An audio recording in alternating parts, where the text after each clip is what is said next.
Қайырлы күн. Менің есімім Тәжхан Мерей. Мен есеп және аудит мамандығының 1-ші курс студентімін. Бүгінгі біздің тақырыбымыз бұл бағалау әдістемесі. Алдымен көбінесе қолданылатын бағалау әдістері. Осыған анықтама беретін болсақ, тарихи құн бұл актив немесе міндеттеменің бастапқы сатып алу бағасы, оны алған кездегі нақты құн. Актив немесе міндеттеменің бастапқы сатып алу бағасы, оны алған кездегі нақты құн болып табылады. Бұл әдіс көбінесе негізгі құралдар мен ұзақ мерзімді инвестицияларға қолданылады. Келесі бұл ағымдағы құн әдісі, яғни активтің немесе міндеттеменің бүгінгі нарықтық немесе сатып алу құны. Активтер мен міндеттемелердің қазіргі нарықтық құнын немесе баламалы бағасын көрсетеді. Бұл әдіс қысқа мерзімді активтер мен міндеттемелер үшін қолданылады. Келесі қалпына келтіру әдісі. Активті алмастыру немесе қайтару қалпына келтіру үшін қажетті шығындар.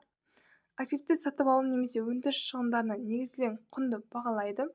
Жаңа немесе алмастырушы активтердің құнына қарайды. Келесі бағалау әдістері. Бұлар біріншіден құнды бағалау тәсілдері, яғни мүлік немесе кәсіпорынның құны түрлі факторларға негізделіп анықталады. Келесі пайдаға негізделген бағалау әдісі, яғни кәсіпорынның нарықтық бағасы мен пайдасы арасында байланыс негізінде анықталады. Келесі нарықтық бағалау әдісі, яғни ұқсас активтер немесе міндеттемелердің нарықтық бағаларын салыстыру. Және соңғысы кешенді бағалау әдісі, яғни бірнеше бағалау әдістерін біріктіріп қолдану. Енді бағалау әдісін маңызын айтатын болсақ, бұл ақпараттың дұрыстығын қамтамасыз етеді, қаржылық септілік бойынша шешімдер қабылдауды әділ бағалау мен салыстыруды қамтамасыз етеді, тұрақтылықты сақтайды және экономикалық анализ жүргізу үшін маңызды. Ал енді терминдерге анықтама берейік. Біріншіден құжаттау. Бухгалтерлік операцияларды ресми түрде тіркеу үшін қажетті құжаттарды дайындау және сақтау процесі. Бұл әдіс барлық қаржылық операцияларды дәл және толық есепке алу үшін маңызды болып келеді. Келесі түгендеу.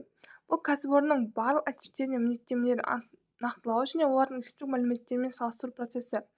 Бұл әдіс активтердің немесе қорлардың нақты болуын тексеруге көмектеседі. Келесі калькуляция. Калькуляция дегеніміз өнімнің немесе қызметтің өзіндік құнын анықтау үшін шығындарды есептеу әдісі. Бұл әдіс кәсіпорынның тиімділігін бағалауға және өнім немесе қызметтің бағасын белгілеуге көмектеседі.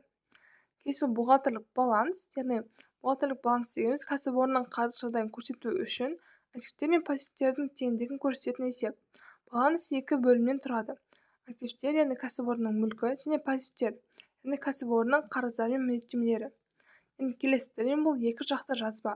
Екі жақты жазба дегеніміз бұл бухгалтерлік есеп әдісі. Онда әрбір операция бір шоттың дебетіне, ал екіншісінің кредитіне бірдей сомада жазылады. Бұл есептің дәлдігі мен баланс сенімін сақтауға көмектеседі.